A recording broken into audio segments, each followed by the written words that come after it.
할렐루야. 오늘 성경 말씀 역대상 13장 보겠습니다. 역대상 13장입니다.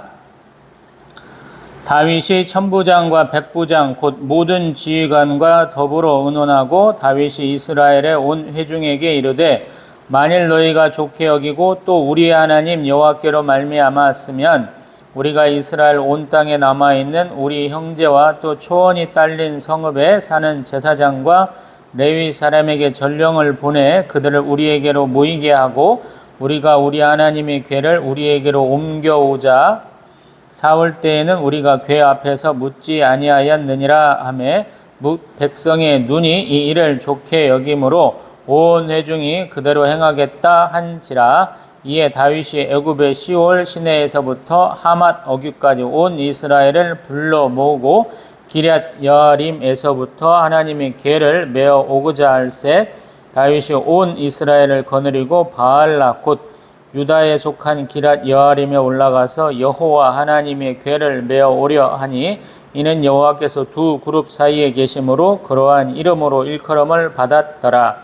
하나님의 궤를 새 수레에 싣고 아비나답의 집에서 나오는데 우사와 아히호는 수레를 몰며 다윗과 이스라엘 온 무리는 하나님 앞에서 힘을 다하여 뛰놀며 노래하며 수금과 비파와 소고와 재금과 나팔로 연주하니라. 기돈의 타작 마당에 이르러서는 소들이 뛰므로 우사가 손을 펴서 궤를 붙들었더니 우사가 손을 펴서 궤를 붙듦으로 말미암아 여호와께서 진노하사 치심에 그가 거기 하나님 앞에서 죽으니라. 여호와께서 우사의 몸을 찢으셨으므로 다윗이 노하여 그곳을 베레스 우사라 부르니 그 이름이 오늘까지 이르니라.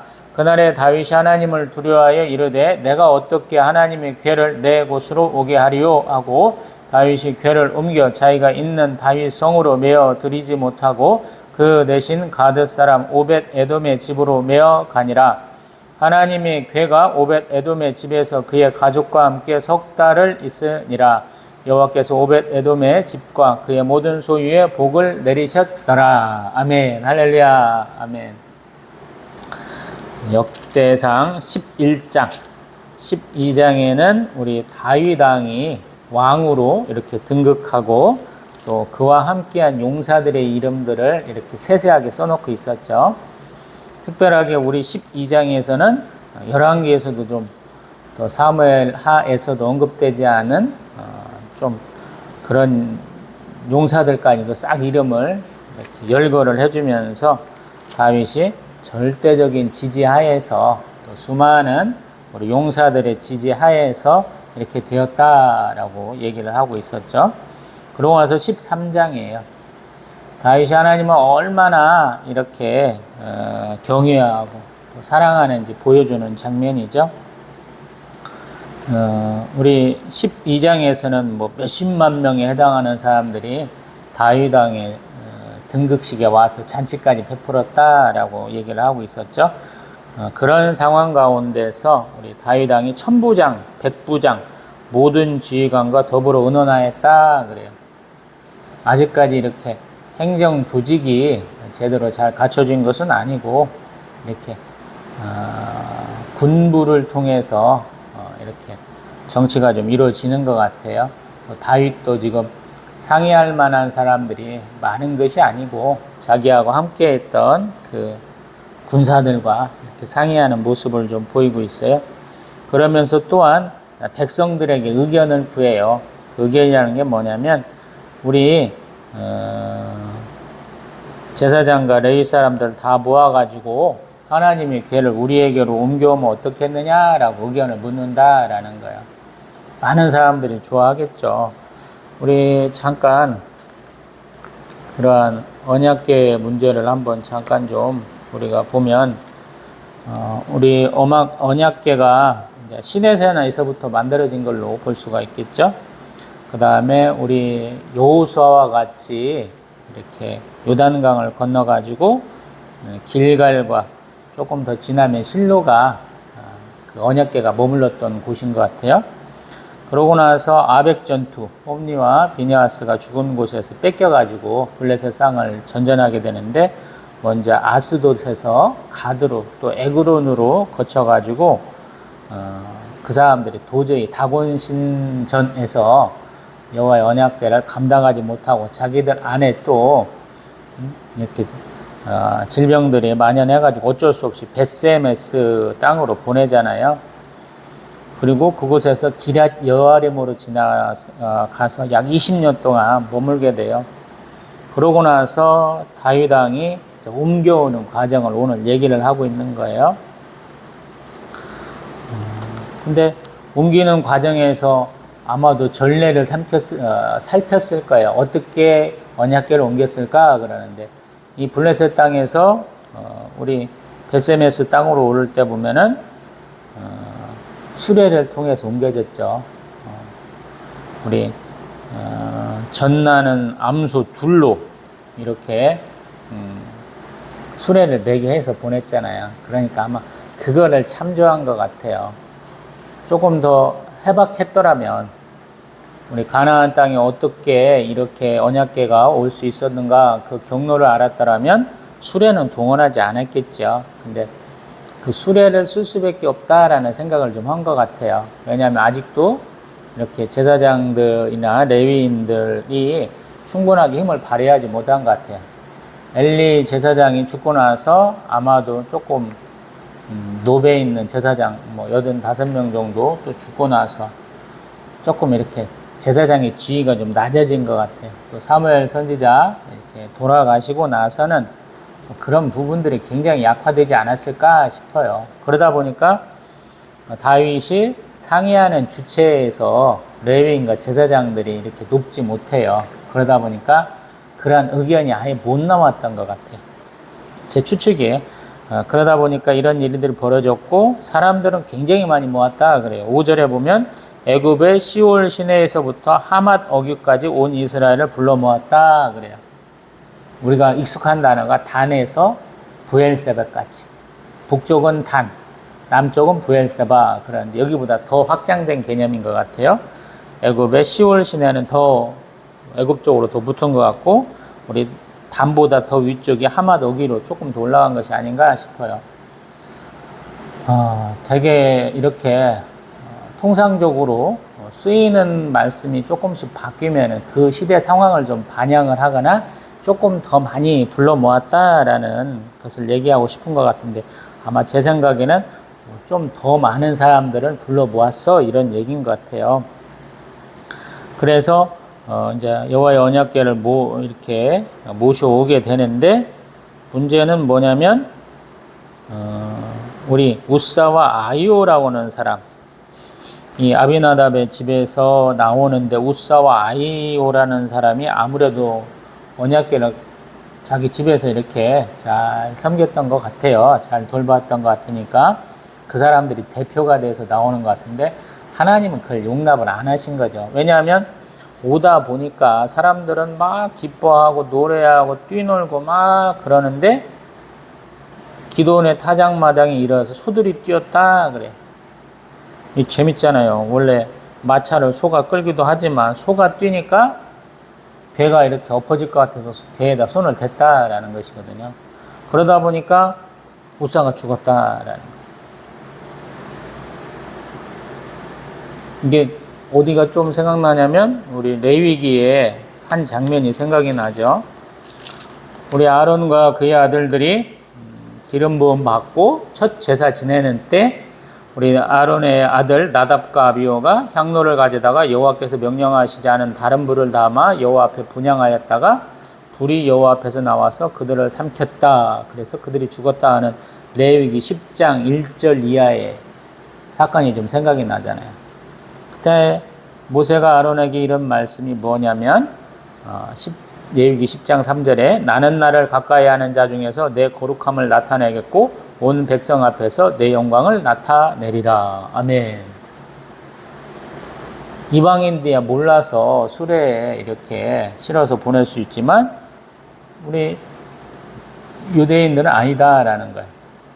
이스라엘 백성들은 그렇게 하면 안 돼라고 말씀하시는 거겠죠. 그래서 다시 준비할 수 있는 기간을 주시는 거죠. 그리고 함부로 여호와의 언약궤를 다룬 이 우사를 가만두지 않는 것이죠. 12절에 보면 역대상 13장 12절에 그날에 다윗이 하나님을 두려워하였다라는 거예요. 아마 이 여호와 야레 하나님을 두려워함, 경외함이라는 것은 항상 좋아하는 것과 두려워하는 것의 성격을 아마 두 개를 다 가지고 있는 것 같아요. 우리가 하나님을 사랑해야 되죠. 한편으로 두려워해야 돼요. 이것을 항상 두려워하면 가까이 가지 않고 사랑하면 가까이 가는 것 같은 느낌으로 우리가 항상 이해를 하니까 이게 잘 안 되는 것 같아요. 그래서 이게 조금 해석하기가 어려워요, 항상. 이날 다윗은 하나님을 두려워해가지고 하나님의 궤를 내 곳, 여부수성을 자기 것이라 지금 부른다는 의미인 것 같아요.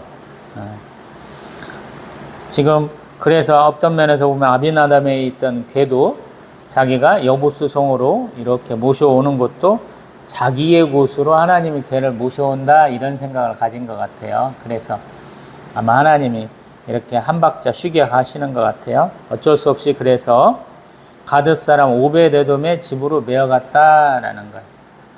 아마도 유대인은 아닌데 하나님에 대한 열심히 있는 사람의 집으로 일단은 급하게라도 옮겨가는 것 같아요. 아무리 급해도 이방인의 집에 둘 수 없고 또 집의 형편이 좀 돼야 될 거 아니에요. 따로 언약궤를 이렇게 모셔드릴 수 있는 공간도 좀 나와야 되고 또 그 언약궤의 중요성 또 하나님 앞에 열심을 다하는 열성이 있는 사람을 택해야 되니까 아마 이 오베데돔이라는 사람이 뽑힌 것이 아닌가 싶어요. 그러고 나서 석 달 동안 있었는데 하나님 복 주셨다 그래요. 복 주셨다는 걸 뭘로 해석할지는 모르겠어요. 아마 집안이 잘 됐다 이런 얘기일 수도 있고 자녀가 좀 태어날 수도 있다 이런 얘기예요. 우리가 흔히 생각할 때 자연스럽게 그냥 받은 복이야 이런 건 아니에요. 하나님의 은혜가 임해야만 되는 일들이 있을 때 이 사람들에게 복이 내렸다라고 이렇게 볼 수 있어요. 제가 지금 창세기하고 출애굽기 지금 건너뛰고 다른 데 열심히 하고 있는데 출애굽기 가보면 우리 요셉을 알지 못하는 왕이 이스라엘 백성들을 굉장히 핍박을 하죠. 그런 와중에 보면 출애굽기 1장 15절 이하로 보면 십부라, 부하라고는 산파에 대한 얘기를 해요.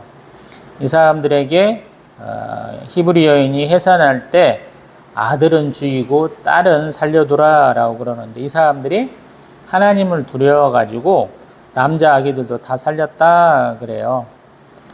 그래서 애굽 왕이 그들 불러갖고 이렇게 혼내는 거예요. 너희가 어찌하여 이같이 남자 아기들을 살렸느냐 그러니까 이들의 대답이 히브리 여인은 애굽 여인과 같지 아니하고 건장하여 산파가 그들에게 이르기 전에 해산하였습니다 라고 했다는 거예요. 그러다 보니까 하나님 어떻게 은혜를 베푸시냐면 20절에 출애굽기 1장 20절에 하나님이 그 산파들에게 은혜를 베푸시니 그 백성은 번성하고 강해지니라. 이 산파들에게도 복 주셨다라는 얘기예요. 백성들도 물론 복을 받고요. 아마 우리가 쉽게 생각할 수 없는 그런 은혜가 임했을 거예요. 여기도 마찬가지다라는 오베데돔에게도 그러한 복을 주셔요. 이만큼만 놓고 봅니다. 밖에는 지금 태풍이 호우 경보로 이렇게 바뀌면서 천둥번개도 치고 비도 지금 몽땅 오고 있어요. 이렇게 새벽 예배 드리다 보면은 어떤 때는 눈보라가 치고 어떤 때는 이렇게 태풍이 불고 그렇습니다. 뭐 영하 한 20도 가까이 떨어질 때도 있고 지금 교회는 와보니까 32도 정도 되는데 더 뜨거울 때도 있고요. 이제 추석을 앞두고 이제 8월 중순이 지나고 그러기 때문에 조금 더 시원해질 가능성이 더 높죠. 오늘까지는 폭염 경보가 지금 발효되고 있는 것 같아요. 신앙생활에도 보면 어떤 때는 이렇게 땡볕이 비칠 때가 있고 어떤 때는 혹한의 추위가 임할 때가 있어요. 제가 볼 때는 제 개인적인 의견이에요. 어떤 때는 뭘 해도 잘 돼. 내가 의도치 않았는데 나의 마음이 하나님께로 향해 있어요. 그래서 주로 새벽 예배 잘 드리시는 분이라면 새벽에 일어나는데 항상 가뿐해요. 근데 어느 날은 정말 안 돼.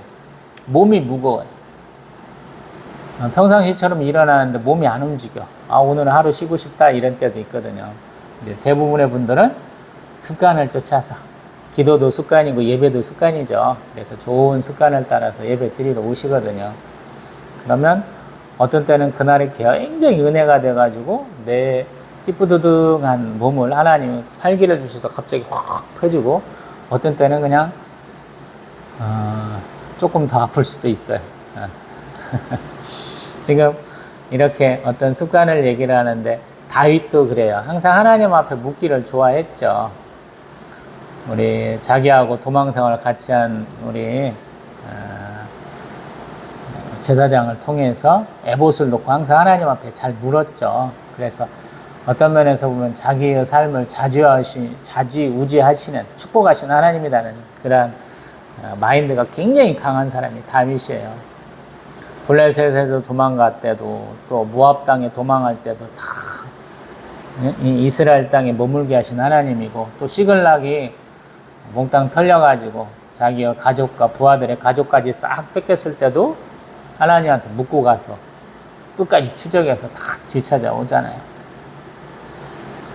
보면은 내 삶의 주인은 하나님이시다, 이런 생각이 가장 강한 사람 중에 하나예요. 성경에서 보면. 그러다 보니까 다윗이 자기의 왕권을 상징할 수 있는 여부수성을 점령하고, 아마 이 생각은 너무 자연스럽게 했을 거예요. 언약궤를 모셔오고자 한다는 것을. 근데 다윗의 일생 가운데 하나님을 이렇게 경외함이, 또 하나님을 사랑함이 굉장히 크지만 중간중간에 내 생각이 앞설 때가 많아요. 또 다윗도 사람인지라 그런 경우가 많거든요.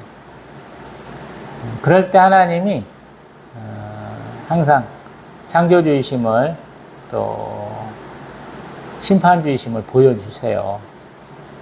그걸 용납을 안 하는 거죠. 그래서 어려운 거, 신앙생활이. 우리는 충분히 하나님을 사랑하고 있고 하나님이 나를 부르신다, 이 생각을 굉장히 많이 하거든요. 우리 예수 그리스도의 십자가 사랑으로 우리를 부르시고 계셔, 이 생각을 많이 하거든요. 근데 우리 구약에 나오는 여호와 하나님이나 신약에 나오는 성부나 똑같은 분이에요. 우리가 자꾸 예수 그리스도, 성령 하나님 얘기를 자꾸 듣다 보니까 구약의 하나님과 신약의 하나님은 다른가 봐, 이 생각을 하는데, 다르면 우리 구약과 신약을 떨어뜨려 놔야죠. 근데 우리는 한 성경으로 묻고 있잖아요. 그 하나님이 그 하나님이시다라는 거예요. 창조주, 심판주, 구세주, 섭리주 되신다라는 거예요. 그래서 우리가 예수 그리스도 모습, 우리 12사도의 모습, 7집사의 모습, 바울 사도의 모습, 기타 신약의 성경에 우리 저자들에 해당하시는 분들의 모습도 좋지만 구약도 한번 바라볼 필요가 있죠. 왜냐하면 더 현실적이에요, 구약이. 하나님은 오히려 더 이렇게 가까이 계신 하나님의 모습으로 보여줘요. 우리는 성부, 성자, 성령 정확히 구분은 못하지만 항상 하나님의 사역은 천사들을 통해서 이루어진다라는 생각을 유대인들은 강하게 가지고 있거든요. 그래서 우리 스데반 집사님의 설교 가운데도 천사가 전한 율법, 이 얘기 하잖아요. 근데 그러한 사상을 우리 바울 사도도 얘기를 해요. 천사들을 통하여 주신 율법, 이런 얘기를 하거든요. 유대인들은 그 생각이 강한 거예요. 그리고 우리는 또 하나님을 직접 얼굴을 볼 수 있어. 우리 산상수훈의 말씀을 저희들이 굉장히 좋아하기 때문에 그러는데, 사실은 구약 전체를 통해서 하나님의 뒷모습이나마 본 사람이 딸랑 2명이에요. 하나님 얼굴 보면 다 죽는다 그래요. 우리는 다 죄인이니까. 그래서 어려운 거야, 이게. 하나님과 하나님이 보내신 사자, 전사의 얼굴을 동일시할 수 있느냐라는 거예요. 가능은 해요. 근데 정확히 그분이냐라고 그러면 조금 어려운 것이 아닌가 싶어요. 제 개인적인 생각으로는. 오늘도 그러는 것 같아요. 다윗이 뭔가 잘못한 것은 한 가지밖에 없어요. 제사장과 레위인이 주도가 돼야 되는 거예요. 그들의 어깨에 메고 가도록 언약궤 자체가 제작돼 있어요. 뚜껑에 채가 이렇게 들어갈 수 있도록 고리가 만들어져 있잖아요. 근데 그 고리에다가 우리 이렇게 대를 넣어가지고 사람이 메고 오는 게 아니다라는 거예요. 하나님이 그걸 보여주시는 거예요. 우리는 이런 것들은 대충 하나님의 은혜로 넘어갈 수 있잖아 이 생각을 많이 하거든요. 저도 마찬가지고. 근데 하나님은 아닌 건 아닌 거예요. 그게 어려워요. 그래서 내가 여태껏 하나님과 싸워온 이 관계가 있고 하나님과 함께한 소중한 경험들이 있고 하나님과 함께한 세월이 있어 이 생각을 가지고 어떤 일들을 쉽게 생각하고 가는 경우가 있거든요. 그리고 앞에 누가 해온 게 있어요. 그래서 나 전철을 밟아서 할 거야. 저 사람이 저렇게 했으니까 내가 따라갈 거야. 이렇게 얘기하는 경우가 있거든요. 근데 안 된다는 거예요. 하나님 앞에는. 하나님이 말씀하신 거에 부합해야 된다는 거예요. 딱 맞아야 된다는 거예요. 그래서 제가 창세기 다루면서 준행이라는 단어를 좀 몇 차례 언급을 해봤죠. 준행이라는 것은 빼놓지 않고 그대로 행하는 거예요. 예수님께서도 말씀하셨죠. 율법의 1.1획도 하나님 빼놓지 않겠다라고. 예수님 다 지키시겠다 그러잖아요. 율법의 완성자 이런 표현도 있잖아요. 신약 가운데. 그래서 우리가 예수님 좀 어려워 이런 생각도 하는 것이고 반대로 보면 예수님 참 감사합니다 하는 것이고 613가지 율법 지금 저희가 지킨다고 생각을 해봐요. 아마 주일 예배 못 드리는 분들이 되게 많을 거예요. 유대인들은 안식일에 이동하는 거리가 800m인가 밖에 안 돼요. 1km도 안 돼. 안식일에 아무것도 못 먹잖아요. 우리 일제시대 때는 안식일에는 불도 피우지 말라 그래서 주일날 다 찬밥 먹었잖아요. 우리가 가까운 시일에는 또 주일날 소비하지 말자고 음식점도 가지 말고 장보기도 하지 말자 그랬었잖아요. 택시도 타지 말자 이런 것도 했었고. 지금 수레를 통해서 언약궤를 옮기다가 지금 이런 일들이 벌어졌고 더 문제는 언약궤를 지금 이 웃사라는 사람이 손을 댔다라는 거예요. 언약궤에 손을 얹을 수 있는 사람이 누구냐라는 거예요. 오히려 수레는 조금 부차적인 문제고 더 중요한 게 언약궤에 손을 댔다라는 문제일 수 있거든요. 언약궤에 손을 댈 수 있는 사람은 제사장, 레위인밖에 없죠. 레위인도 쉽지 않아요. 제사장들이 전적으로 이런 것들을 다 해야 되거든요. 근데 웃사가 그걸 했다는 거예요. 다윗도 쉽게 생각하고 웃사도 지금 베레스와 웃사도 지금 웃사와 아이오도 지금 쉽게 생각한 거거든요. 여기까지 왔으니 되겠지. 근데 하나님 아니다라는 거예요. 하나님이 허용하는 선이 있다는 거예요. 우리가 모르고 그 선 안에서 행하는 건 괜찮지만 그 선을 넘으면 하나님 혼내신다는 거예요. 처음인데도 불구하고. 지금 다윗도 처음이고 웃사하고 아이오도 지금 처음이죠. 언약궤 옮겨본 적이 있어야죠. 없잖아요. 근데 하나님 가만 안 둔다는 거예요. 처음 언약궤가 돌아왔을 때도 언약궤 열어본 사람들 또 죽었다고 그랬잖아요. 이런 게 있다는 거예요. 우리도 마찬가지. 내가 몰랐으니까 하나님 한 번만 용서해 주세요? 안 된다는 거예요. 그걸 좀 이해를 해야 돼. 그리고 받아들여야 돼. 그래서 신앙은 신앙의 끝, 신앙의 가장 큰 열매가 순종이 아니고요. 신앙의 시작이 순종이에요. 순종.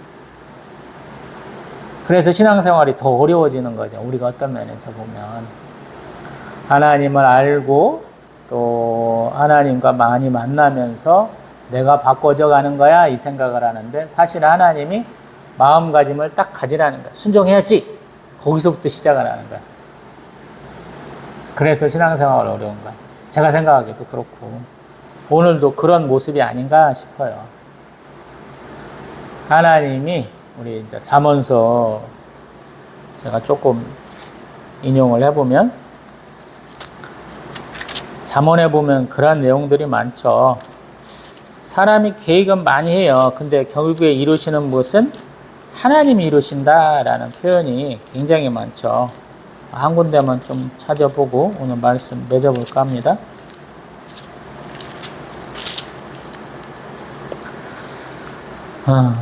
우리 많은 분들 가게에 있는 내용으로 잠언서 16장 1절 마음의 경영은 사람에게 있어도 말의 응답은 여호와께로부터 나오느니라. 사람의 행위가 자기 보기에는 모두 깨끗하여도 여호와는 심령을 감찰하시느니라. 너의 행사를 여호와께 맡기라. 그리하면 내가 경영하는 것이 이루어지리라. 아멘. 다윗, 또 우사, 아히오, 제사장들, 레위인들, 또 수많은 용사들, 백성들 다 뜻이 있었겠지만 결국에 하나님의 뜻하고는 좀 다르다라는 거. 그래서 그러한 것들을 좀 새롭게 한 다음에 다시 이제 역대상 15장부터 그러한 준비 과정, 또 실제로 옮겨가는 과정을 얘기하게 된다라는 거. 우리도 마찬가지. 막 첫 술에 배부르려고 신앙생활 막 시작했는데 하나님 은혜, 사랑 이렇게 축복 많이 받아야 했습니다. 계획도 좋죠. 근데 좀 느긋해도 돼요. 하나님은 우리를 모태에서부터 택하셨다라는 표현 되게 많이 나오잖아요, 성경에. 하나님 우리를 택하셨어요. 섭리주가 되셔. 태어나게 하시고 죽을 때까지 또 죽은 이후에 영생을 하나님 바라보게 하시거든요. 그래서 막 어떤 일에 막 갑자기 막 웃고 울고 이럴 필요 없어요. 일희일비할 필요가 없어요. 조금 기다리면 그것이 바로 잡아져요.